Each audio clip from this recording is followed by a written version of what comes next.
I hope you're having a fabulous day. My name is Reggie and today I'm here to share with you the author scenario tag. This tag was created by Bookskate and I was tagged by Ainsley at Books and Things as well as Court at Court Reads Books.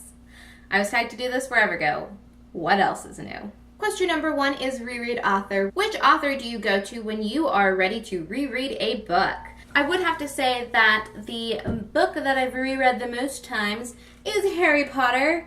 All the Harry Potter books, but I just really like holding up this one. I do love a good Harry Potter reread. And I don't think I've ever read a book as many times as I've read the Harry Potter series. Actually, that's a lie. I have reread a book more than I have read Harry Potter. That is How the Grinch Stole Christmas by the lovely Dr. Seuss. I was obsessed with this book as a child. I really don't like the live action movie. I love the animated, drawn one, but the book is the best of all the bests, and I probably, honestly, truly, genuinely have read this book 100 times. Question number 2 is midnight releases. What is an author you make sure you read every new book they come out with immediately? See, I'm really bad at reading books immediately. Honestly, I think I'm going to go with Rae Carson. While I only discovered how much I love her books this year, I can't imagine waiting a single day after any of her books come out to read them. So we're going with Rae Carson. Question number 3 is from the beginning. What is an author you've been there since their very first release and plan on being there through many more releases? I'm not a hipster reader on a lot of books. I feel like I jumped on bandwagons of a lot of authors and a lot of books and a lot of series late. The one that I hold pride to that I read the week after it came out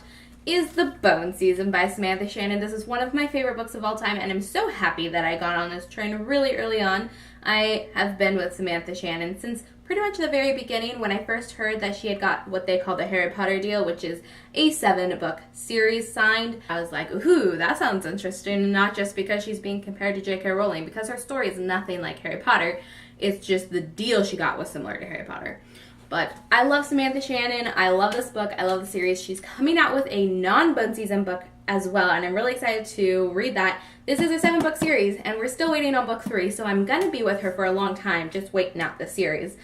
But even beyond that, I do feel like I will be invested with her as a author because she's around my age and it's just really cool. Question number 4 is second chances. Which author did you not like the first book that you read from them but plan on giving them a second chance for this? I'm going with Neil Gaiman. Everyone loves Neil Gaiman, it feels like. I read The Ocean at the End of the Lane, really didn't like it.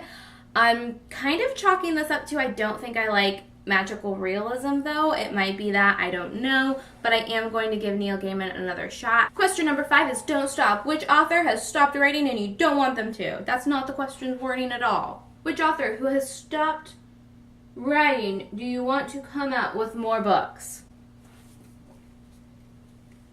Please. See, I know a lot of people are just like, this series is so perfect, she never has to write anything again, it did so much for YA, it's so great, blah, blah, blah, blah, blah.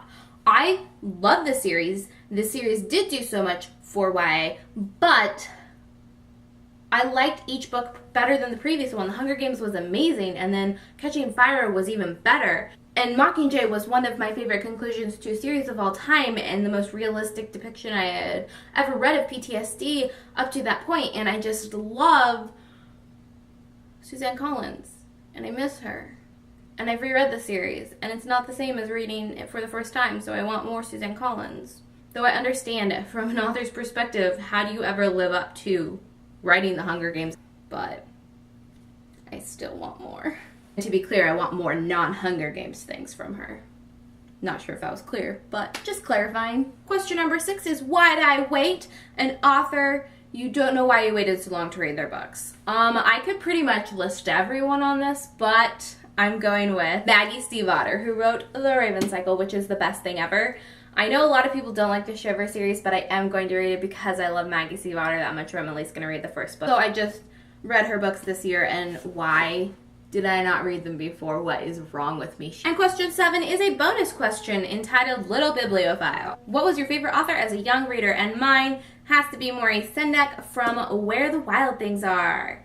I love this book. It was my favorite book when I was little, and my mom and I had this thing. It was a safety precaution that when I was in kindergarten or first grade, if I ever had to be taken out of class for a family emergency or a doctor's appointment or something, she would make sure whoever passed me along the message or whoever told me, she made sure they knew the passcode. And the passcode changed once we used it, of course, because then it's not secretive if you tell someone. But basically, the person who told me, passed on that message to me, would have to tell me the passcode, otherwise I wouldn't go with them, because stranger danger. So one of the passcodes we didn't have to use for a long time was I would ask them, what's my favorite author? And they would reply to me, Maurice Sendak. Or maybe it was switched, but I don't know how it works specifically. I don't know the logistics, but I do know that I had claimed Maurice Sendak as my favorite author in kindergarten. Alright, that went off the rails a little bit. That is all for today's video. I hope you enjoyed it. If you did, give it a thumbs up and go ahead and comment down below and let me know what one of your favorite childhood authors was. I had a ton. I really liked E.B. White and I really liked Roald Dahl and obviously J.K. Rowling when I got a little bit older, but Maurice Sendak popped into my brain, so that's who I went with. Final thing, subscribe if you haven't already. I'll see you in my next video. Bye!